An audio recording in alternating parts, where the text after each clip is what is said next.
Selamat malam Bapak Ibu yang saya kasih dalam Tuhan. Kita sudah melewati tahun 2020. Puji Tuhan karena Tuhan sudah memimpin pada tahun 2021 ini. Kita berjumpa kembali dan kita akan memulai sharing dan doa kita. Mari kita mempersiapkan diri kita dengan satu pujian. Tuhan, ku mau ingin memancarkan kasih-Mu.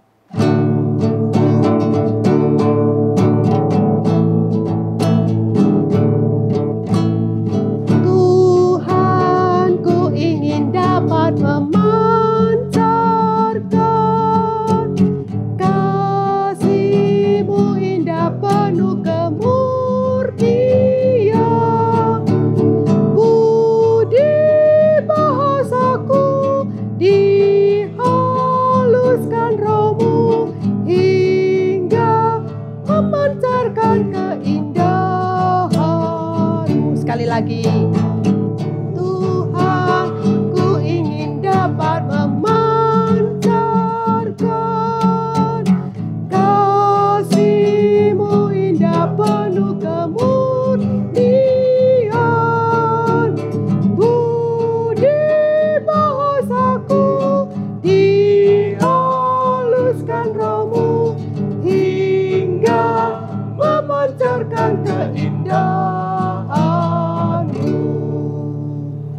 Mari kita berdoa. Terima kasih Tuhan, Engkau sudah memimpin kehidupan kami sepanjang tahun 2020. Kami bersyukur pimpinan, pertolongan, penyertaan Tuhan sampai hari ini. Kami Elion Satelit boleh memulai untuk sharing dan doa. Biarlah Tuhan hadir dalam acara ini dari awal sampai akhir ke dalam tangan Tuhan. Segala pujian, sharing, renungan firman dan pokok doa semuanya boleh berkenan kepada Tuhan. Terima kasih Bapa, hadir di tengah-tengah kami. Di dalam nama Yesus kami berdoa. Amin. Bapak Ibu, semua orang mengenal pelayan-pelayan Tuhan. Khususnya Bapak Rudianto. Kali ini kita kepingin tahu, lebih mengenal, lebih mendalam. Inilah Pak Rudianto, halo. Ya. Selamat tahun baru. Tahun baru. Kira-kira Pak Rudianto ini dari latar belakang apa? Kristen atau bukan? Saya latar belakang dari keluarga bukan Kristen, Konghucu ya. Jadi papa saya dari agama Konghucu dan juga keluarga semua belum Kristen. Kok bisa ya ikut pelayanan? Ceritanya gimana sih? Gue bisa dulu jadi orang Kristen gitu mungkin ya. Oh ya. Ya. Mungkin gini, jadi saya mulai jadi orang Kristen itu awalnya ketika waktu itu masih muda ya, jadi sekitar 16 tahun waktu itu, di mana seorang pemuda mungkin masih membutuhkan mencari jati diri bagaimana menjadi seseorang yang benar-benar ideal bagi seorang pemuda. Jadi lebih banyak saya melakukan hal-hal yang tidak berkenan di hadapan Tuhan, termasuk juga nggak ke gereja karena memang belum percaya. Ya, kemudian berjalannya waktu karena waktu itu tepatnya tahun 82, ya, pas waktu itu sekitar liburan Idul Fitri, di mana saat itu saya mencoba untuk ngetes kendaraan gitu. Tapi ketika itu musibah terjadi, saya menabrak dengan kecepatan tinggi, menabrak seseorang sehingga orang itu sampai akan meninggal dunia. Ya. Parah ya. Ya. Cuma karena saat itu di mana kejadian itu bagaimana Tuhan itu memanggil saya, ketika itu saya juga diberitahu kelihatannya orang ini 90% meninggal, maka saya waktu itu karena belum pernah ke gereja juga sih, cuma dengan berbagai pertimbangan karena yang mungkin bagi saya waktu itu cuman Tuhan yang bisa menolong. Sehingga pada saat ketika saya dipanggil, diajak dipanggil polisi satu mobil untuk dibawa ke kepolisian, saya tiba-tiba bisa berdoa. Dari tidak bisa. Ya. Jadi nggak pernah berdoa ya. pertama kali ya. Jadi saya heran sendiri kenapa kok berdoa, ya mungkin karena hanya Tuhan yang bisa menolong, karena kalau meninggal pasti kan masuk penjara gitu. Akhirnya saya waktu itu polisi bilang 90% pasti meninggal. Ya, ketika di rumah sakit saya ikut mobil polisi saya tanya, Pak, kira-kira pas korban gimana, apakah kondisinya? Polisi menyatakan bahwa 90% meninggal dunia karena ada 4 patah tulang. Jadi mulai kaki, paha, tangannya 1 sama pinggul. Aduh. Jadi saya benar-benar waktu itu ya stres ya. Jadi saya pikir gini, paling pasti masuk penjara karena waktu itu enggak bawa SIM juga. Enggak bawa SIM, enggak bawa STNK. Tapi setelah itu pulang dari kepolisian, saya langsung minta izin dikembalikan sama polisi, diserahkan ke kakak saya yang jemput. Lalu begitu sampai rumah, saya masuk kamar, saya menangis.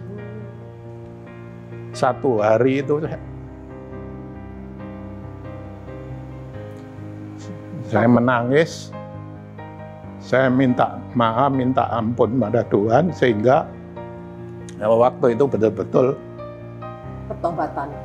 bertobat. Dan ketika pagi, saya sudah tanya ke kakak saya, ke koko, semua mereka bilang, ya ini diusahakan untuk diobati, dioperasi. Gitu. Jadi kemungkinan masih tertolong, tapi dengan biaya yang cukup besar. Akhirnya mereka patungan untuk membiayai operasi itu sampai sembuh, sehingga ya mungkin zaman itu biayanya cukup besar karena operasi 3 kali, tidak bisa sekali. Karena kasih pasang pen yang satunya di berikutnya. Jadi akhirnya ternyata masih bisa terselamatkan. Jadi puji Tuhan waktu itu orangnya selamat, sehingga apa yang saya sampaikan lewat doa, saya penuhi. Kalau boleh tahu doanya itu gimana itu?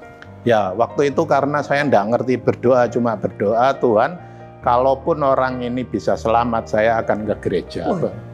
Nasar, dia berdasar. Jadi ke gereja dan bertobat, tidak akan melakukan perbuatan yang sebelumnya. Dan setelah itu saya ke gereja dan kumpul dengan orang-orang gereja yang mungkin bagi saya masih sangat awam ya. Akhirnya itu waktu masuk ke gereja kan lingkungan baru itu. Iya. Rasanya gimana? Jadi saya merasa aneh gitu. Yang biasanya mungkin ngerokok, kan saya itu juga ngerokok juga. Berhenti saya tapi minuman juga, minuman keras. Semua itu saya tinggalkan. Bahkan tiap 3 hari, 1 minggu setelah itu teman-teman yang lama itu datang. Ayo mengajak trek-trekan lagi motor. Saya bilang nggak bisa, saya sudah bertobat. Luar biasa ya, Tuhan merubah hidupmu. Nah, sejak itu saya mulai ikuti pelayanan yang di gereja. Langsung masuk itu langsung ikut. Jadi karena saya merasakan bahwa pertolongan Tuhan ini luar biasa gitu. Seandainya orang itu mati atau saya mati, apa yang terjadi? Tapi ternyata Tuhan punya kehendak lain dalam hidup saya. Setelah itu? Nah, setelah itu akhirnya saya 1 tahun setelah itu saya ikut retreat. Pada saat itu ada satu call panggilan bahwa saya benar-benar akan menyerahkan seluruh hidup ini untuk pelayanan. Jadi waktu itu memang belum menikah. Umur 17 ya? Waktu itu umur 17 pas. Belum menikah. Jadi setelah itu pelayanan di gereja, di pemuda, lalu pertama remaja, jadi pengurus, jadi ya pelayanan macam-macam ikut lah. Terus jadi di pemuda, jadi pengurus juga, hampir aktif. Hampir tiap hari saya itu ke gereja. Bagus ya. Makanya sampai ketemu pasangannya Nini itu orang gereja. Bagus Tuhan. Jadi Tuhan itu mempertemukan semua di gereja, termasuk ya semualah istilahnya pelayanan dan perubahan hidup itu tadi. Sampai berapa tahun kira-kira?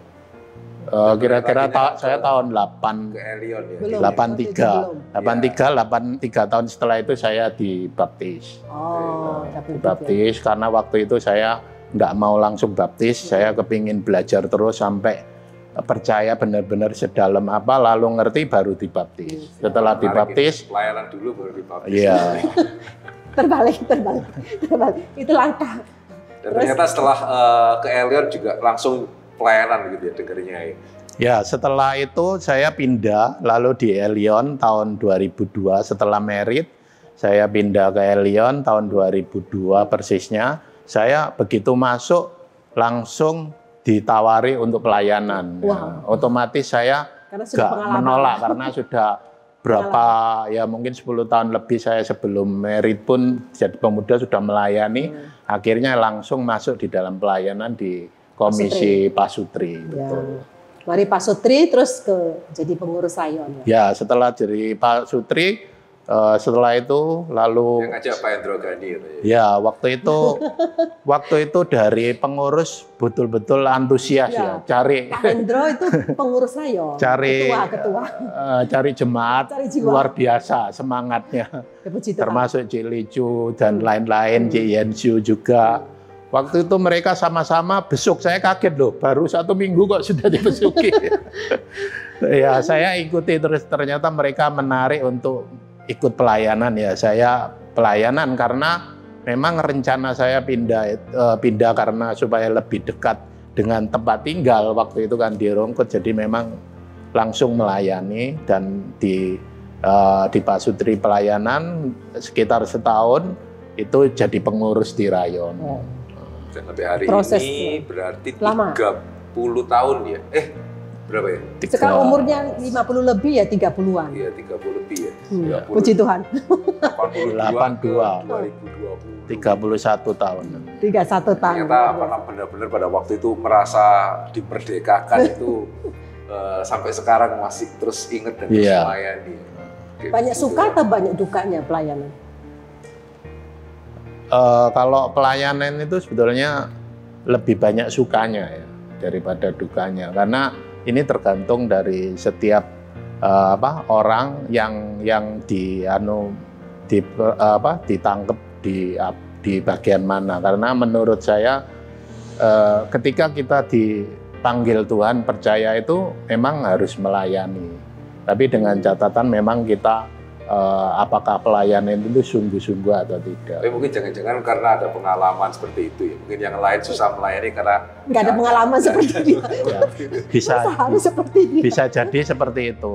Jadi intinya sebetulnya ngikut Tuhan itu memang perlu proses. Di mana proses itu memang bermacam-macam. Cuman kadang orang yang belum pernah mengalami sesuatu yang hal yang diizinkan Tuhan kadang-kadang memang agak beda.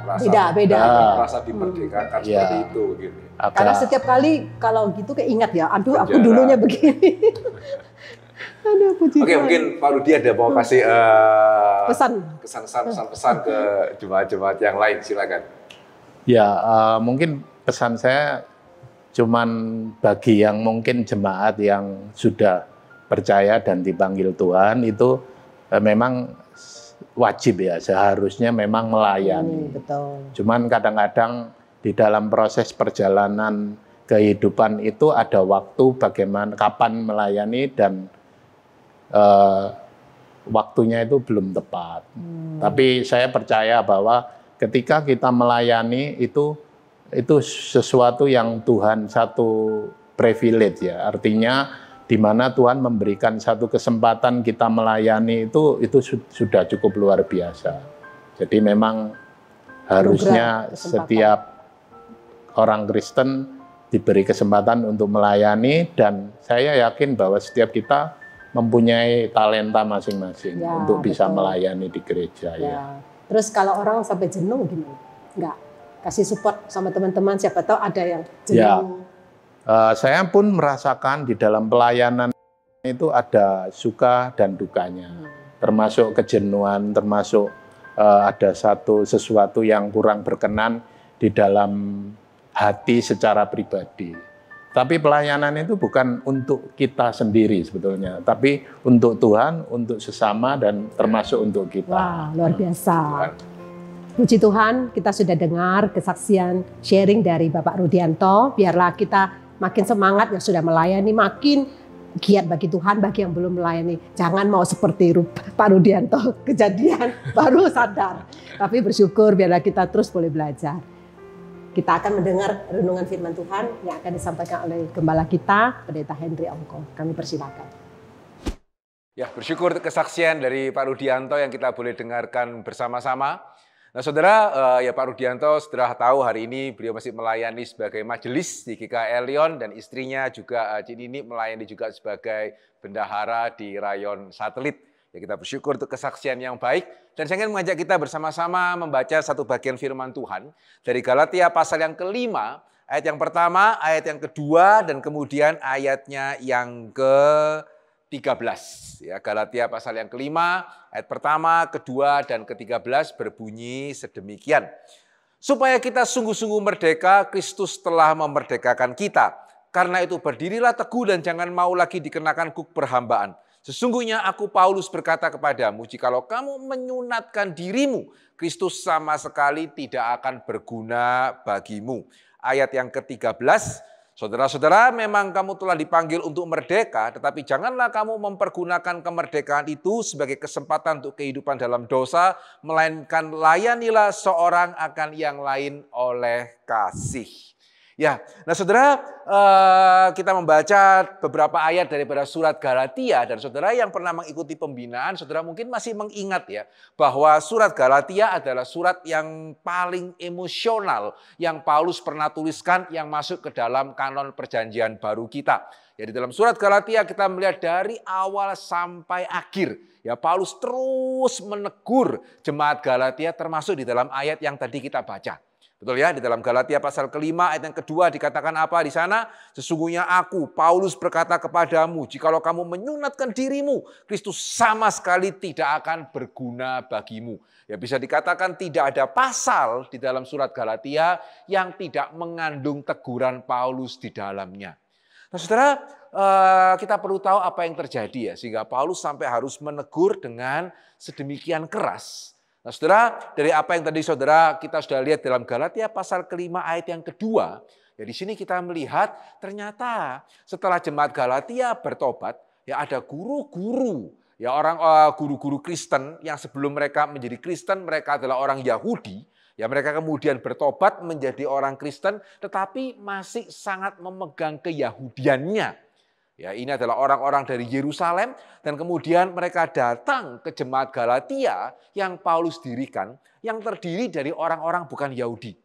Tetapi kemudian orang-orang Yahudi Kristen ini ya memberitahu kepada jemaat Galatia, tidak cukup kalau kamu hanya percaya kepada Tuhan Yesus ya, kamu juga harus disunat, begitu ya, kamu juga harus mengikuti peraturan-peraturan keagamaan Yahudi seperti yang bisa ditemukan di dalam Perjanjian Lama. Mesti memelihara hari-hari ini, ya tidak boleh makan ini, ya tidak boleh makan itu. Ya kamu mesti memelihara aturan-aturan ini baru, ya itu namanya Kristen yang sejati. Nah, saudara, yang menarik di sini kita melihat pada waktu Paulus mendengar apa yang terjadi, dia menegur dengan sangat keras.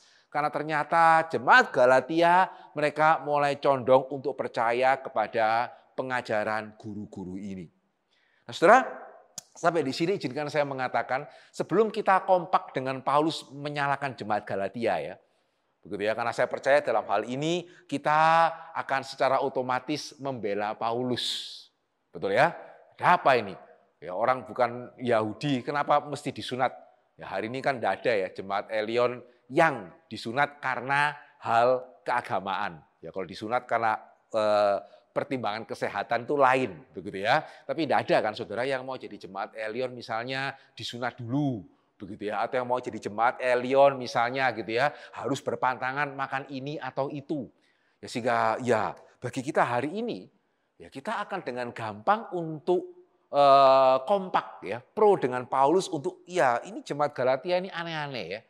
Ya kita sudah merdeka di dalam Kristus kan, mengapa mesti pakai disunat lah, memelihara hari-hari tertentu, begitu ya. Ya enggak boleh makan ini, enggak boleh makan itu apa itu?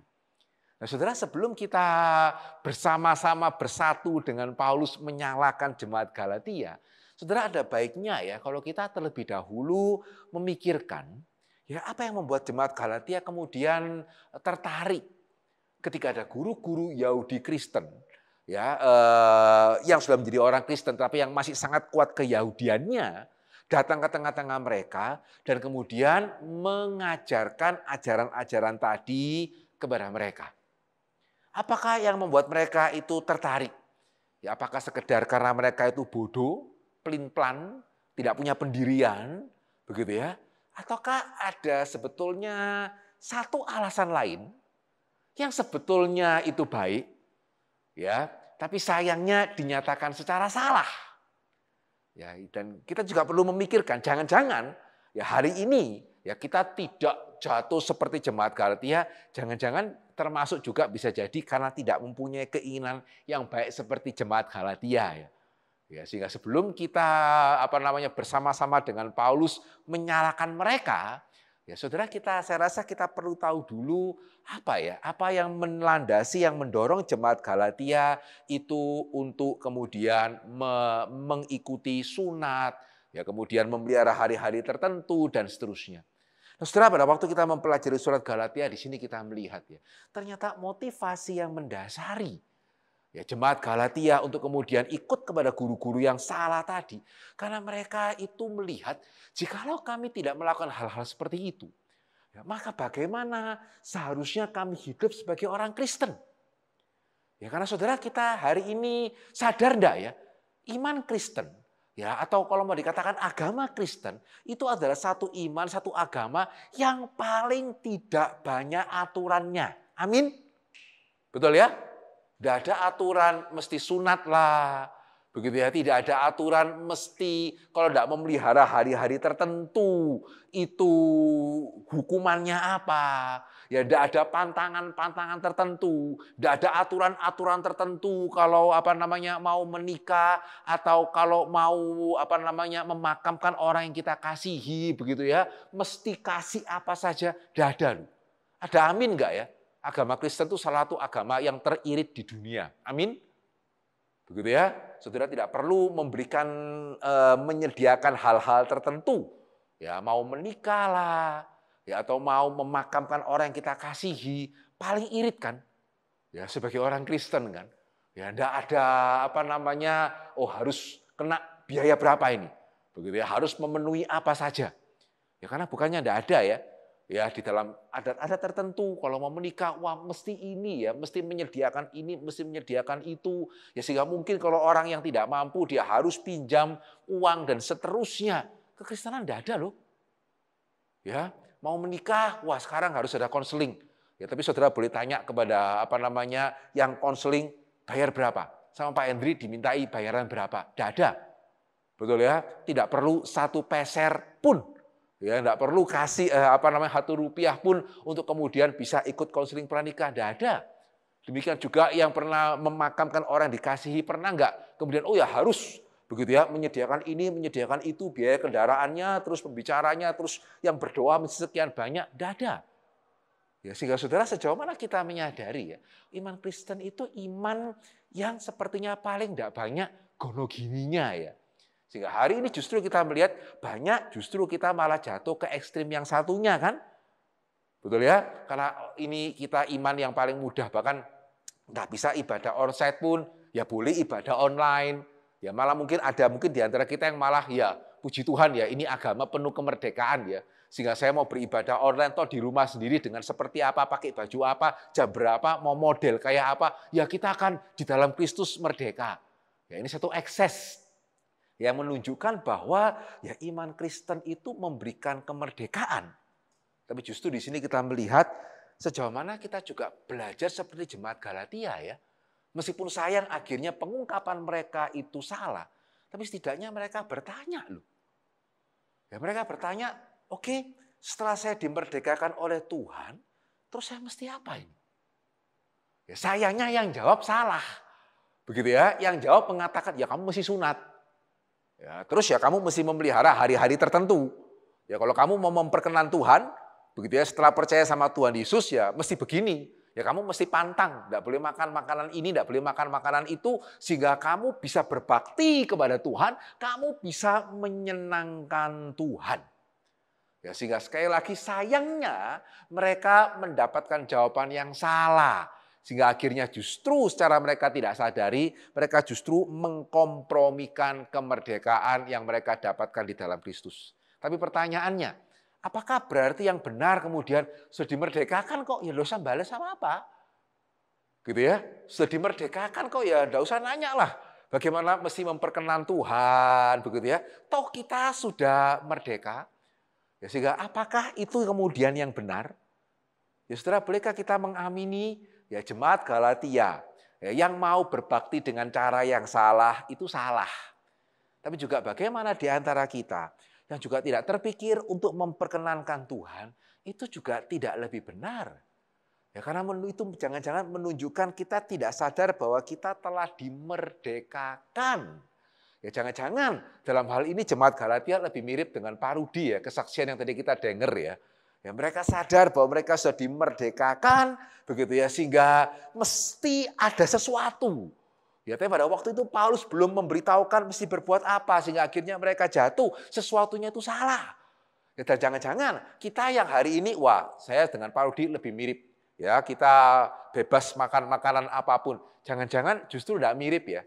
Ya karena tadi kita mendengar bagaimana Pak Rudianto dia sadar loh sudah dimerdekakan.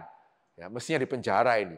Ya kalau itu sampai meninggal jangan-jangan sampai hari ini juga nggak tahu berapa tahun penjara begitu ya. Tapi kesadaran karena dimerdekakan itu akhirnya sampai hari ini bisa tetap mempunyai kerinduan melayani secara benar.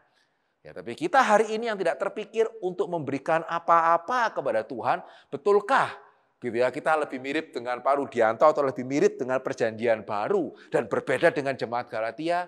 Ataukah jangan-jangan ini menunjukkan kita tidak sadar bahwa meskipun kita memang tidak pernah berada dalam ancaman di penjara seperti kesaksian tadi, sejauh mana kita menyadari di dalam Kristus kita sebetulnya sudah dimerdekakan. Ya, sehingga di sini ayat yang ke-13 Paulus mengatakan memang kamu sudah dimerdekakan. Itu benar. Ya, tapi bukan pakai kemerdekaan untuk memperingati hal-hal seperti tadi, bukan. Tapi Paulus mengatakan apa? Dalam Galatia pasal ke-5 ayat yang ke-13, ya janganlah kamu mempergunakan kemerdekaan itu sebagai kesempatan untuk kehidupan dalam dosa. Begitu ya. Enak kok. Ya, pernikahan Kristen enggak usah pakai repot-repot ya sehingga hari ini ketemu, minggu depan nikah, ya enggak apa-apa. Enggak gitu. Ya karena pernikahan kita bagaimana mesti memuliakan nama Tuhan. Ya demikian juga enak kok setelah jadi orang Kristen enggak ada gini gitu ya sehingga saya hidup seperti ini. Enggak gitu. Ya Paulus mengatakan apa? Kamu yang telah dipanggil untuk merdeka. Ya gunakan kemerdekaan itu untuk melayani seorang akan yang lain oleh kasih. Ya sehingga kita bersyukur kepada Tuhan, kita sudah dimerdekakan.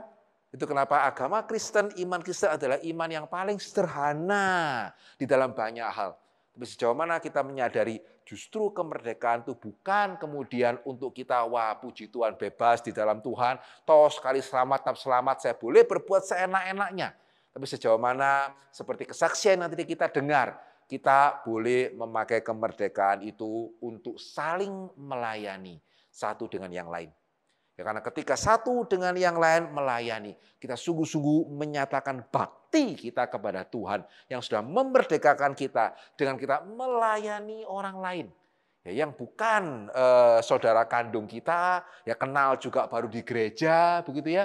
Ya sehingga pada waktu kita melayani, kita sungguh-sungguh menunjukkan kasih kita kepada Tuhan. Ya, sehingga sebagai hamba Tuhan, ya saya bersyukur kalau pada tahun yang lalu, ya ada rekan-rekan kita yang dipanggil untuk boleh melayani kita di dalam ibadah online, begitu ya. Saudara sejauh mana menyadari sebagai jemaat, setiap kali saudara ikut ibadah online, itu ada yang mempertaruhkan, bukan cuma sekedar waktu loh. Ya karena hari ini musim corona, begitu ya. Kita tidak tahu apa yang terjadi, tetap datang untuk melayani. Ya saudara mesti ingat. Betul ya, juga bersyukur ada loso-loso sekolah minggu yang masih memperhatikan murid-muridnya, saudara yang anak-anaknya diperhatikan, bahkan pada waktu Natal kemarin bisa disediakan kesempatan untuk boleh datang ke gereja sebentar, sehingga dipersiapkan segala sesuatunya, sehingga bisa aman begitu ya. Saudara sebagai orang tua menyadari enggak? Ya itu bukan anak mereka loh, itu anak saudara loh. Begitu ya. Tapi bagaimana guru-guru itu memikirkan supaya anak-anak ini meskipun tidak lagi ke gereja tetap bisa mempunyai kehidupan iman yang baik. Sejauh mana sebagai orang tua kita menyadari bahwa anak kita itu ada ternyata yang mengasihi, memperhatikan imannya dan bukan cuma kita. Sehingga dengan kita melayani, kita sungguh-sungguh membalas kasih Tuhan yang karena yang kita layani itu bukan untuk kepentingan kita. Sehingga saya bersyukur kepada Tuhan dan saya mendorong ya biarlah setiap kita yang belum berbagian, kita boleh berbagian bersama-sama, melayani sesama remaja, sesama pemuda, sesama pasangan muda. Kita boleh bergabung bersama-sama bukan cuma untuk dilayani, tapi juga untuk boleh melayani. Karena kita sudah dimerdekakan di dalam Kristus. Ya kiranya Tuhan memberkati setiap kita. Bapak Ibu, kita sudah mendengar firman Tuhan yang telah disampaikan oleh Pendeta Henry. Mari kita saatnya mempersiapkan diri untuk masuk dalam doa syafaat. Ada beberapa pokok doa.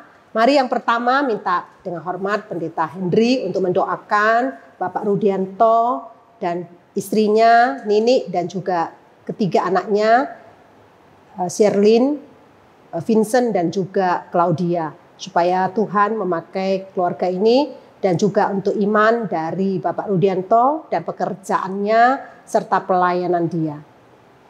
Ya, dalam kerajaan surga kami sungguh bersyukur pada hari ini kami boleh mendengarkan satu sharing yang indah.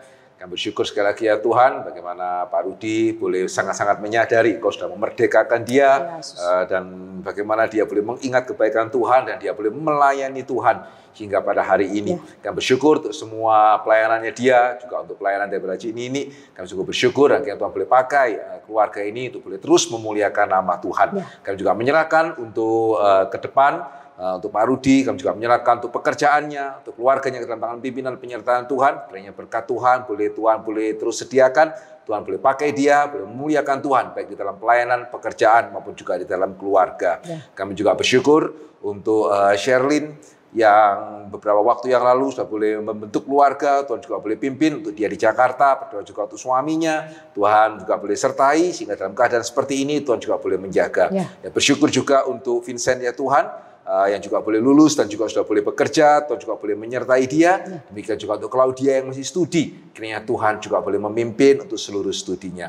Terima kasih sekali lagi ya Tuhan untuk anugerah-Mu untuk keluarga Pak Rudi, dan kiranya Tuhan boleh terus menyertai. Dalam nama Yesus kami berdoa dan kami bersyukur. Amin. Minta Bapak Rudianto untuk mendoakan jemaat kita, baik yang sudah melayani maupun yang belum melayani, supaya Tuhan memberikan kekuatan dan terus boleh diperbaharui untuk makin mengasihi Tuhan, makin setia kepada Tuhan, baik yang sudah melayani maupun yang belum melayani. Dipersilakan. Tuhan Bapa kami surga, kami bersyukur pada saat ini. Kami berdoa khususnya untuk jemaat Elion Satelit. Engkau tahu Tuhan, di antara orang-orang yang telah Engkau panggil di dalam percaya kepada Tuhan, ada waktunya mereka untuk memberikan pelayanan kepada Tuhan. Tuhan, kami tahu bahwa masing-masing setiap orang di dalam melayani ada waktunya mereka, kapan mereka akan melayani. Tapi kami percaya Tuhan, di mana waktu yang Tuhan berikan bagi mereka, pada saatnya mereka juga akan memberikan yang terbaik kepada Tuhan. Untuk itu Tuhan, berikanlah satu kesempatan terus bagi mereka, dan berikanlah satu kemurnian semangat bagi mereka untuk pada saatnya talenta yang mereka miliki untuk diberikan kepada gereja. Bapak, kami juga berdoa untuk setiap anak-anak-Mu aktivis yang ada yang sudah melayani di gereja. Engkau tahu Tuhan, permasalahan yang ada di dalam pelayanan tidak mudah. Tetapi Tuhan, berikanlah satu kerendahan hati bagi mereka dan semangat, terutama bagaimana mereka menyadari bahwa setiap orang tidak mungkin untuk memaksakan dengan kondisi pemikiran mereka sendiri. Tapi kami percaya bahwa di dalam pergumulan hidup mereka, bahwa Tuhan kirim ke tempat gereja Elion Satelit ini setiap orang yang melayani. Tuhan berikan kesejahteraan, Tuhan berikan berkat, dan supaya mereka menjadi juga berkat bagi orang lain di sekitarnya. Kami percaya dan kami menyerahkan keluarga mereka, hidup mereka, masa depan mereka, dan seluruh jeripaya mereka di dalam tangan Tuhan. Hanya dalam nama Tuhan Yesus Kristus kami mengucap syukur dan berdoa. Amin. Kita bersama-sama berdoa untuk gereja kita, bersyukur untuk tanggal 17 Januari kemarin sudah ibadah live streaming. Kita berdoa supaya Tuhan terus memimpin, menyertai gereja kita, dan doakan untuk seluruh jemaat supaya terus antusias dalam mengikuti ibadah online, dan juga untuk Tuhan memakai akan pelayan-pelayan Tuhan yang melayani supaya Tuhan sertai dengan segala talenta yang Tuhan percayakan. Mari kita bersyukur kepada Tuhan untuk gereja kita. Mari kita berdoa. Bapa dalam surga, Tuhan, kami bersyukur kepadamu untuk minggu kemarin tanggal 17 Januari gereja kami sudah boleh memulai ibadah live streaming. Tuhan, kami bersyukur biarlah Tuhan terus memakai gereja kami sehingga jemaat boleh hadir tepat waktu. Mereka terus selalu antusias mau ibadah, dan Tuhan berkati juga untuk jemaat dalam ibadah online ini. Tuhan berkati untuk pelayan-pelayan Tuhan yang melayani, baik liturgos, baik pemusik, baik pengkhotbah, baik tim di City. Tuhan juga memakai. Terima kasih Tuhan, kami bersyukur untuk gereja kami dan terus boleh menumbuh jemaat sehingga jemaat boleh makin bertumbuh mengenal Tuhan lebih mendalam dan hidup bagi Kristus. Terpujilah namamu Bapa, di dalam nama Yesus kami berdoa. Amin. Kita juga doakan untuk bangsa dan negara kita.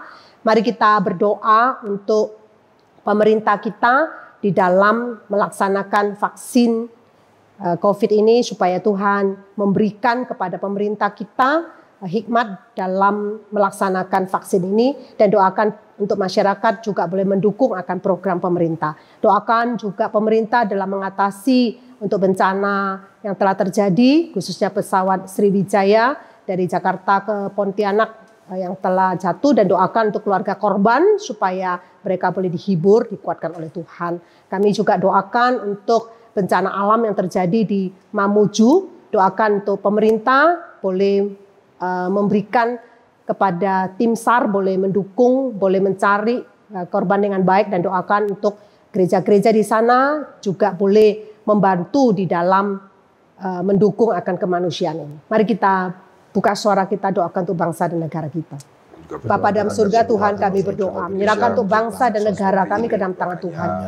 Bapa, kami doakan untuk program vaksin COVID ini. Tuhan, kami doakan supaya sungguh-sungguh terus boleh berjalan dengan aman dan merata. Kami bersyukur untuk Presiden kami sudah memulai, dan doakan untuk semua masyarakat juga boleh mendukung akan vaksin ini. Tuhan, kami doakan untuk bencana alam yang terjadi beberapa waktu yang lalu, pesawat Sriwijaya jatuh dari Jakarta ke Pontianak. Tuhan, kami doakan untuk keluarga korban. Tuhan, tolong sertai supaya keluarga korban boleh dikuatkan oleh Tuhan. Kami juga doakan untuk gempa bumi yang terjadi di Mamuju. Doakan untuk keluarga korban, dan juga untuk pemerintah boleh membantu di dalam mengatasi, dan gereja-gereja yang juga ambil bagian sehingga boleh memperhatikan akan menolong masyarakat yang mengalami bencana alam ini. Terima kasih Tuhan, Engkau sudah hadir dalam sharing dan doa kami Elion Satelit ini. Kiranya apa yang sudah kami dengar, baik sharing maupun firman Tuhan, pokok doa, boleh membuat kami semakin mengerti rencana Tuhan dalam hidup kami. Terima kasih, dan doakan untuk jemaat-Mu yang sedang bergumul dalam kehidupan mereka. Kami tidak tahu, baik pergumulan, sakit penyakit, pergumulan, pasangan hidup, pergumulan apapun Tuhan, biarlah Engkau memberikan kekuatan dan memberikan jalan keluar bagi setiap mereka. Terima kasih Bapak, inilah doa dan permohonan kami. Dalam nama Yesus kami berdoa. Amin. Amin.